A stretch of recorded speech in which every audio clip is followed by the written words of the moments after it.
today's video, I'm going to be potting up this field-grown juniper, showing you how to prepare wire tie downs to a container without holes, how to look after your roots during repotting, the importance of considering various planting angles. I share some tips on surface finishes, and share with you the final product.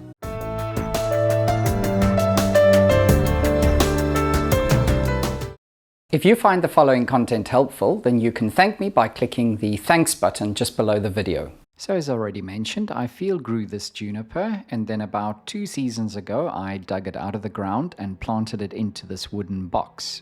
It has bounced back nicely since it was lifted, and I feel it's strong enough now to be repotted into a better container and then setting it up for future styling. The foliage on this juniper is possibly not the best to be working with. It's kind of limp, in fact, so I might also consider grafting or changing the foliage on the juniper to something that is a little bit firmer and also more compact. It is, however, early spring now, and so I, based on the tips of the foliage greening up the way that they are, can take it that the tree can be worked on, or should I rather say the roots can be disturbed at this time. A couple of years ago I imported these Kawari Moon pots, which are available on my website still at the moment, and I've always wanted to use one, and I finally think that I found a tree that's going to be suitable for the container. At this stage of the project I thought that the combination of the Kawari Moon pot and the juniper would really work, because I was thinking that I could create a cascade with the tree. With the weight of the tree being considerable, I would of course have to use wire tie downs, but I didn't want to drill additional holes into the container. Instead, I'm going to use an epoxy solution, which essentially means that there are 2 parts that you mix together, and then a chemical reaction occurs and the product hardens. The first product is a putty product that is a more solid and firm product, and then the second is a more viscous or liquid type of epoxy. For this kind of solution, I've had better results with the liquid type of epoxy. I'm now going to bend up some coils from copper wire, and it's to this that I will attach my actual wire tie downs, and it's these little coils that will be glued onto the surface of the container. I find for this sort of application that copper wire is the best suited material. It's not going to rust away, and it's going to be long lasting.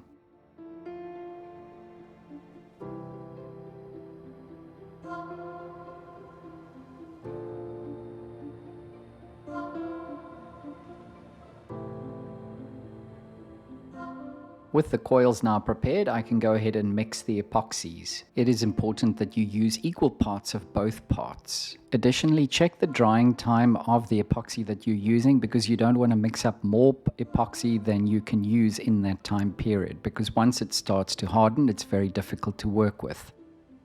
Once the epoxy is well mixed, you can then apply it to the surface of the container. One of the reasons that I prefer the more viscous solution of the liquid type epoxy is that it spreads much better, and it'll have, I believe, better adhesion to the textured surface. Once you've created small pools of epoxy, you can apply or fix the copper coils to them. While the epoxy is setting, I'm now going to remove the screws from the box that I made for the juniper. One of the benefits of using wooden boxes is that you can create whatever size and width and ratio that you need for the tree that you're trying to pot up.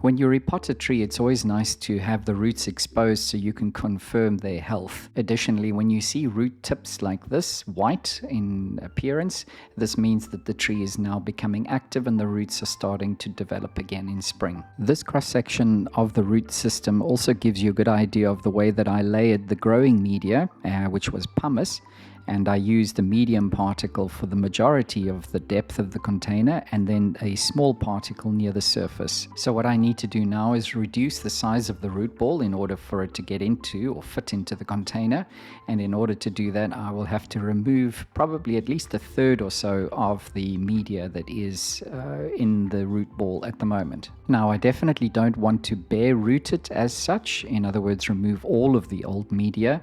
That can be done over successive repots. I also want to keep as much of the fine root system as I possibly can.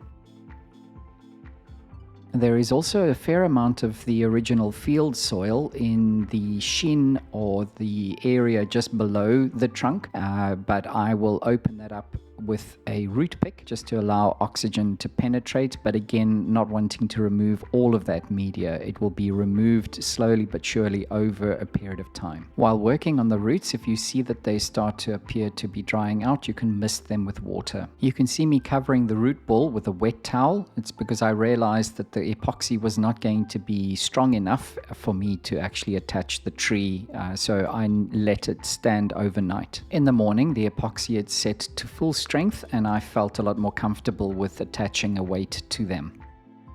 I'm now going to bend up a piece of aluminium wire to hold the drainage mesh in position in the container. It's important that you do, of course, firstly wire this mesh piece over the hole, otherwise it might shift, and furthermore that you also do it that it fits quite snugly so that there's no movement in the mesh, because also growing media can fall around the sides. I'm going to use the holes that have been provided to allow water to escape from the underside of the container between the surface that the pot is standing on. These grooves that have been created there, I'm going to lay the wire into that so that it doesn't cause any rocking effect on the container. Next, I'm going to bend up some wire stays which will be used to anchor the tree into the pot.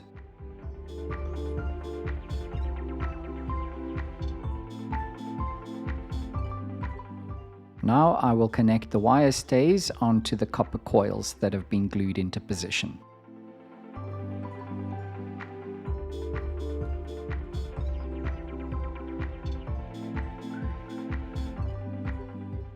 As you can see, the bond between the copper coils and the container using this epoxy is actually very effective. I'm now going to prepare a bucket with some bricks to give me some additional vertical height and also a way to hold the container a little bit more snugly.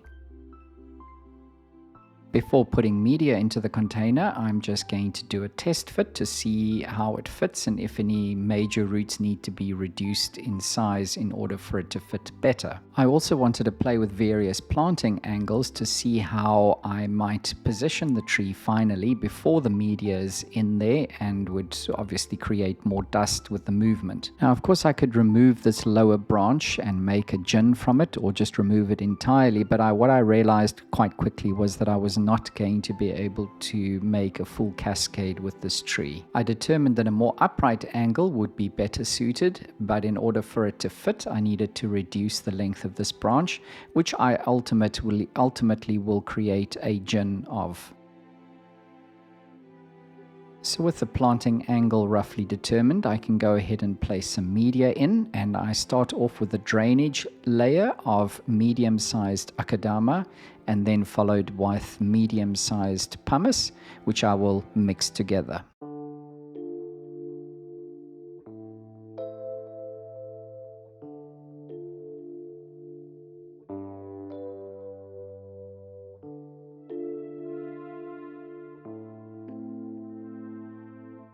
Next, I will add the actual growing media, and this is consisting of equal parts of akadama, pumice, and lava, with some agricarb added as well.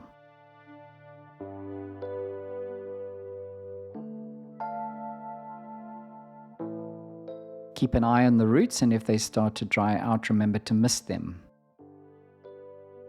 Wiggle the tree from side to side to settle it into the container, and then you can go ahead and secure it using the wire stays.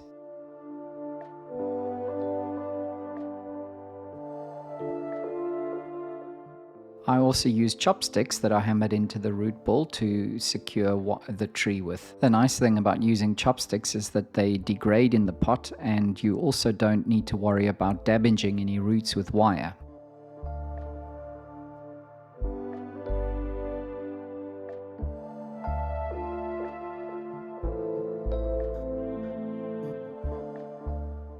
Trim off the excess chopsticks using a root cutter. Now the next step is to add more growing media and then proceed using chopsticks or a root pick or root picks to work this media into the root system. Now this is a very important step because you have to ensure that there are no voids in the roots, and media needs to be worked into all of those cavities. And with this particular tree and the roots being the shape that they are, with field grown soil and then the large pumice that I had in there, there are a lot of pockets, and so I spent quite considerable amount of time working media into the root ball. After all of that effort of working soil into the root ball, I noticed when I stood back that the planting angle had changed as a result of working that soil in. It had twisted or rotated, and so I then had to redo everything after I inserted a block of wood to ensure that the angle did not shift. Using a brush, I'm just going to collect some of the media that is a little bit excessive, particularly around the edges, as this will be needed to provide some more space for the moss that I'm about to add.